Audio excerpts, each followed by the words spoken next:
सीधा रुख करते हैं। प्रधानमंत्री नरेंद्र मोदी इस वक्त क्या कुछ कह रहे हैं, देखिए। कैसे बने और एफोर्डेबल व्यवस्था होगी, सस्टेनेबल व्यवस्था होगी, यूजर फ्रेंडली टेक्नोलॉजी होगी।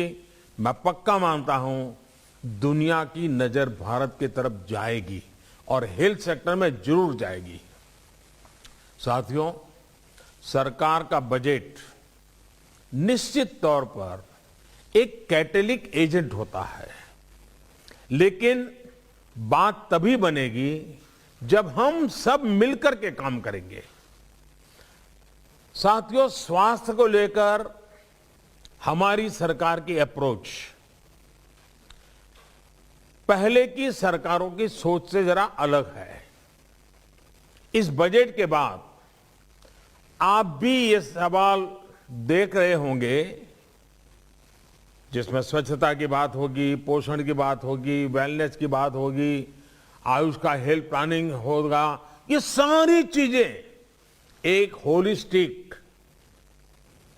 अप्रोच के साथ हम आगे बढ़ा रहे हैं। यही वो सोच है जिसकी वजह से पहले हेल्थ सेक्टर को आमतौर पर टुकड़ों में देखा जाता था और टुकड़ों में ही उसको हैंडल किया जाता था। हमारी सरकार हेल्थ इश्यूज को टुकड़ों के बजाय एक होलिस्टिक तरीके से, एक इंटीग्रेटेड अप्रोच की तरफ से और एक फोकस तरीके से देखने का प्रयास कर रही है। इसलिए हमने देश में सिर्फ ट्रीटमेंट ही नहीं, वेलनेस पर फोकस करना शुरू किया है। हमने प्रिवेंशन से लेकर क्योर तक एक इंटीग्रेटेड अप्रोच अपनाई है।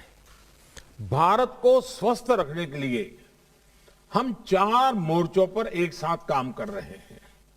पहला मोर्चा है बीमारियों को रोकने, मतलब कि प्रिवेंशन ऑफ इलनेस और प्रमोशन ऑफ वेलनेस।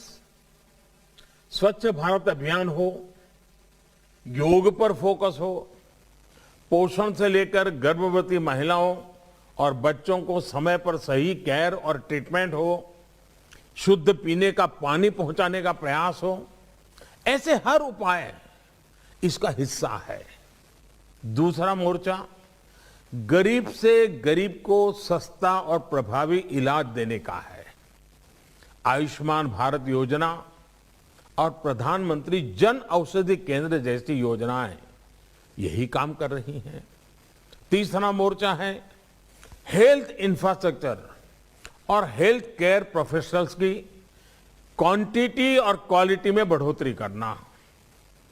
बीते 6 साल से एम्स और इस स्तर के दूसरे संस्थानों का विस्तार देश के दूर सुदूर के राज्यों तक किया जा रहा है।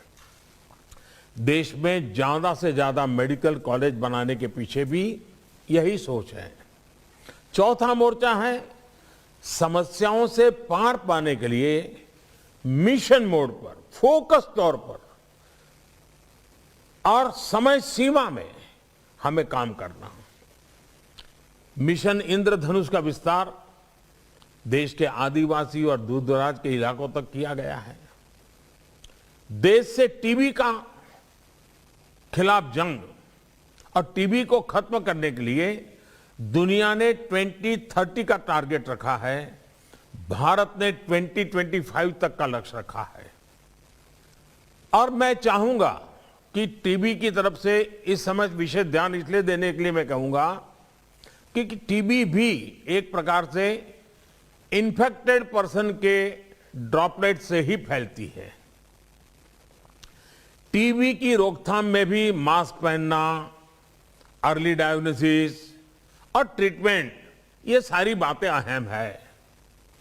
ऐसे में कोरोना काल में जो हमें अनुभव मिला है, जो एक प्रकार से हिंदुस्तान के कॉमन मैन तक पहुंच चुका है, अब उसी हमारी प्रैक्टिसेस को हम टीबी के क्षेत्र में भी उसी मोड में काम करेंगे तो टीबी से जो हमें लड़ाई लड़नी है, बहुत आसानी से हम जीत सकते हैं। और आइए सीधा रुख करते हैं एक बार फिर से हेल्थ वेबिनार की तरफ, जहां पीएम मोदी संबोधित कर रहे हैं। मिलकर के कुछ कर सकते हैं। कोरोना के दौरान हमारी परंपरागत औषधियों की ताकत देखने के बाद हमारे लिए खुशी का विषय है। और आयुर्वेद में, ट्रेडिशनल मेडिसिन में विश्वास करने वाले भी सही, और उसमें उससे अलग हमारे मेडिकल प्रोफेशन जुड़े हुए लोगों के लिए गर्व की बात है कि विश्व स्वास्थ्य सेंटर WHO भारत में अपना global centre of traditional medicine भी शुरू करने जा रहा है। ऑलरेडी उन्होंने अनाउंसमेंट कर दिया है, भारत सरकार उसकी प्रक्रिया भी कर रही है। ये जो मान सम्मान मिला है, इसको हमें दुनिया तक पहुंचाना हमारा दायित्व बनता है।